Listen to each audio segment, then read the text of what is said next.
Hello दोस्तों, नमस्कार। मैं आपका दोस्त और होस्ट जी श्याम लोधी। आज के सेशन होने वाला बहुत ही खास, इसलिए हमारे चैनल को सब्सक्राइब करके बढ़ाएं हमारा आत्मविश्वास। और आज हम जानें कुछ ऐसे क्वेश्चनों के जवाब जो आपके लिए होंगे बहुत ही खास। तो चलिए आज का सेशन स्टार्ट करते हैं। तो इससे पहले अगर आप हमारे चैनल पर पहली बार विजिट कर रहे हैं तो हमारे चैनल को सब्सक्राइब कर लें। इसके साथ साथ बेल आइकन भी प्रेस कर लें ताकि हमारे द्वारा डाले गए वीडियो या हमारे द्वारा अपलोड की गए वीडियो की नोटिफिकेशन आपको सबसे पहले मिली। तो आज के सेशन में हम जानने वाले कुछ ऐसे इंपॉर्टेंट क्वेश्चन जिनको शायद आप भी सोचते होंगे आखिर ये क्यों हो रहा। जैसे गंगा नदी के पानी में कीड़े क्यों नहीं पड़ते। जब हिंदू धर्म में किसी व्यक्ति की मृत्यु हो जाती है तो उसके मुंह में गंगा जल क्यों डाला जाता है। कोई भी आदमी जब गंगा स्नान करने जाता तो गंगा का जल क्यों पीता है। तो ऐसे क्वेश्चनों के फैक्ट जानने के लिए हमारे वीडियो में अंत तक बने रहिए। तो पहला क्वेश्चन है कि गंगा के जल में कीड़े क्यों नहीं पड़ते। तो आप भी देखे होंगे, आप जब गंगा नहाने जाते हैं या गंगा स्नान करने जाते हैं तो गंगा जल लाते हैं, उसको आप रख देते हैं 6 महीने 7 महीने 1 वर्ष 2 वर्ष के लिए, लेकिन उस पर कोई भी कीड़े नहीं पड़ते। लेकिन इसकी जगह पर आप किसी नल का पानी या आरओ का पानी ऐसा भी पानी रख देते तो उसमें कीड़े पड़ जाते हैं। तो इसका कारण क्या है। पहले तो गंगा नदी इतनी पवित्र है, हमारे धर्म में भी पवित्र है, एक तरह से हिंदू धर्म का धार्मिक प्रतीक भी माना जाता है और गंगा को भारत सरकार ने एक धरोहर के रूप में मान्यता दे दी है। तो गंगा नदी के जल में इसलिए कीड़े नहीं पड़ते क्योंकि इसमें एक बैक्टीरिया पाया जाता है जिसका नाम है बैक्टीरियोफेज। तो बैक्टीरियोफेज काम कैसे करता है तो पीछे आप ग्राफिक्स में देख पा रहे होंगे। तो इसमें आपको दिख रहा होगा बैक्टीरियोफेज, ये होता है बैक्टीरियोफेज। और इसका काम होता है कि गंगा नदी पर जितने भी बैक्टीरिया किसी भी आदमी के या किसी भी प्रकार के जो बैक्टीरिया बाहर से आए हैं प्रदूषण के द्वारा बैक्टीरिया हैं उनको मारना। ये बैक्टीरियोफेज क्या करता है, इनकी जो तंत्रिकाएं हैं या अपनी टांगों पर उसे पकड़ लेता है और उसकी कोशिका से अपनी कोशिका कनेक्ट कर देता है। कोशिका कनेक्ट करने के बाद उस वायरस को या उस बैक्टीरिया को नए बैक्टीरिया उत्पन्न करने से रोकता है और इसके साथ साथ वो बैक्टीरियोफेज का उत्पादन करने लगता है। जब आप किसी भी बैक्टीरिया या वायरस से इफेक्टेड होते हैं तो बैक्टीरिया या वायरस आपके शरीर में वैसे ही बैक्टीरिया या वायरस बनाना स्टार्ट कर देता है। लेकिन जब आप बैक्टीरियोफेज के संपर्क में आते हैं तो उसके बाद क्या होता है, वो बैक्टीरियोफेज उस बैक्टीरिया या वायरस को अपनी कोशिकाओं में पकड़ लेता है और उसके अंदर जो तंत्रिकाएं होती है, जनन क्षमता होती है, उसको चेंज कर देता है। तो वह बैक्टीरिया न बनाकर बनाता है बैक्टीरियोफेज, जिससे बैक्टीरियोफेज की संख्या बढ़ने लगती है और वहाँ पास जो प्रदूषण बैक्टीरिया या वायरस होते हैं उनको नष्ट कर देता है। तो इसीलिए गंगा जल पर कभी भी कीड़े या बैक्टीरिया या वायरस नहीं पड़ते। अगला क्वेश्चन दिमाग में और आता होगा कि हिंदू धर्म में जब किसी आदमी की मृत्यु हो जाती है, चाहे वो बीमार रहा हो या किसी भी प्रकार से उसकी मृत्यु हुई हो, तो हिंदू धर्म में मान्यता होती है उसके शव को गंगा नदी में विसर्जित किया जाए।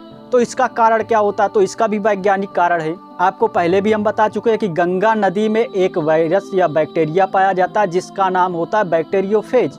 तो ये क्या करते हैं, जब हम किसी शव को उस नदी में डाल देते हैं तो बैक्टीरिया को क्या करता है, नष्ट कर देता। इससे हमारे आसपास या हमारे समाज या कहीं पास ऐसे बैक्टीरिया पुनः नहीं उत्पादित हो सकते, वहीं से नष्ट हो जाते हैं। लेकिन अगर हम शव को उसको कहीं गाड़ देते, गड्ढे में दफना देते, तो उससे क्या होता है, जो वायरस है कभी अगर कोई व्यक्ति उसके संपर्क में आता तो उसको बैक्टीरिया हो सकता है। लेकिन अगर हम गंगा में उसका विसर्जन करते हैं तो उसके बाद वो बैक्टीरियोफेज उनको नष्ट कर देता है, बैक्टीरिया ख़त्म कर देता है, दोबारा संक्रमण होना ख़त्म हो जाता है।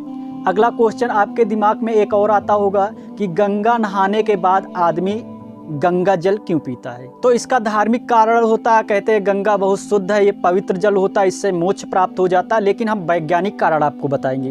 तो वैज्ञानिक कारण ये होता है कि गंगा नदी में जो जल होता है इसमें ऑक्सीजन की मात्रा बहुत अधिक होती है। तो इसलिए क्या करता है, आदमी अपने शरीर में ऑक्सीजन की मात्रा बढ़ाने के लिए इस पानी को पीता है। एक क्वेश्चन और आपके मन में उठ रहा होगा कि जब आदमी की डेथ हो जाती है हिंदू धर्म में तो उसको दफनाने या जलाने के पहले उसके मुंह में गंगा जल क्यों डाला जाता है। तो इसका भी वैज्ञानिक कारण है।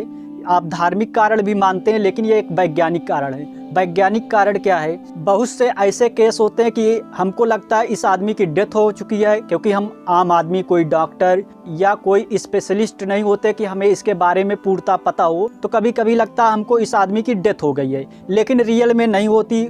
उसकी ऑक्सीजन की कमी से कभी कभी वो क्या होती, जो सांसें होती बहुत स्लो हो जाती, जो हम आम आदमी या बिना किसी इक्विपमेंट के हम नहीं समझ पाते। तो ऐसा कभी हुआ होगा कि गंगा जल पिलाने की वजह से आदमी उठकर बैठ गया होगा। क्यों? क्योंकि अगर किसी आदमी की ऑक्सीजन लेवल शरीर में कम हो गई, इससे उसके शरीर में शिथिलन आ गई और वो एक तरह से निर्जीव हो गया, तो उसके शरीर में जैसे ही गंगा जल जाता है तो उसमें ऑक्सीजन की मात्रा अधिक होती है, जिसकी वजह से वो आदमी पुनः क्या हो सकता है, उठकर बैठ सकता है। तो ये एक वैज्ञानिक कारण है जल पिलाने का। इसके साथ साथ आपने एक क्वेश्चन और सुना होगा, वो भी धार्मिक प्रकार का, कि गंगा नहाने से मोक्ष प्राप्त हो जाता है और सभी पाप या कष्ट दूर हो जाते हैं। तो इसका हम वैज्ञानिक कारण बता रहे हैं क्या होता है। तो अगर हम वैज्ञानिक कारण की बात करें तो हम आपको पहले ही बता चुके, एक बैक्टीरिया होता है बैक्टीरियोफेज। तो जब गंगा नदी पर कोई आदमी बीमार हो, अगर वो डुबकी लगाता तो उसके अंदर क्या होंगे, या उसके बॉडी के संपर्क में आते हैं बैक्टीरियोफेज। तो बैक्टीरियोफेज क्या करते हैं, उसके बॉडी पर जितने भी वायरस हैं तो उन वायरसों को क्या करता है, नष्ट कर देता है, जिससे अगर आदमी बीमार रहा तो स्वस्थ भी हो जाता है। तो इसीलिए कहा जाता है गंगा नहाने से आदमी को मोक्ष प्राप्त होता है या उसके पाप या कष्ट दूर हो जाते हैं। तो इसका वैज्ञानिक कारण यही होता है। तो गंगा नदी पर इतना शुद्ध जल क्यों आता है? एक क्वेश्चन और आपके दिमाग में चल रहा होगा, आखिर ये इतना शुद्ध और पवित्र क्यों है? तो हिमालय की जितनी भी नदियाँ निकलती हैं, ये निकलती हैं हिमानियों से। हिमानियों का मतलब होता बर्फ के पहाड़ से। जैसे आप 3000 मीटर की ऊंचाई पर जाते हैं तो वहाँ से बर्फ पड़ना स्टार्ट हो जाता है। मतलब ऊपर जब आप पहाड़ पर चढ़ेंगे तो आपको केवल बर्फ मिलेगा, ना पेड़ पौधे कुछ नहीं मिलेगी। लेकिन गर्मियों के महीने में क्या होता है, यही बर्फ जो होती पिघलने लगती है। तो इसी से क्या होती, गंगा नदी का जो स्रोत होता है हिमानी होती है। तो हिमानी बनती कैसी है? हिमानी का मतलब बर्फ का पहाड़, जहाँ पास पहाड़ में बर्फ हो। तो इसके बनने के लिए भी एक कारण होता है। तो इसके बनने के लिए ज़रूरी ही वाष्प, क्योंकि हमारे वायुमंडल में वाष्प है। यही वाष्प जाकर जब ऊपर उठती है, ऊपर जाने के बाद ये ठंडी होती है। ठंडी होने के बाद यही पर्वतों से टकराती। पर्वतों में टेम्परेचर कम होने के कारण ये वाष्प क्या होती है, संघनित हो जाती है, और संघनित होने के बाद एक पर्वत के ऊपर बर्फ की परत चढ़ जाती है।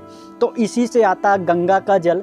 और इसके साथ साथ हिमालय में बहुत से ऐसी औषधियाँ हैं जिसकी वजह से गंगा का जो पानी होता शुद्ध होता, उसमें औषधीय गुण मिले होते हैं।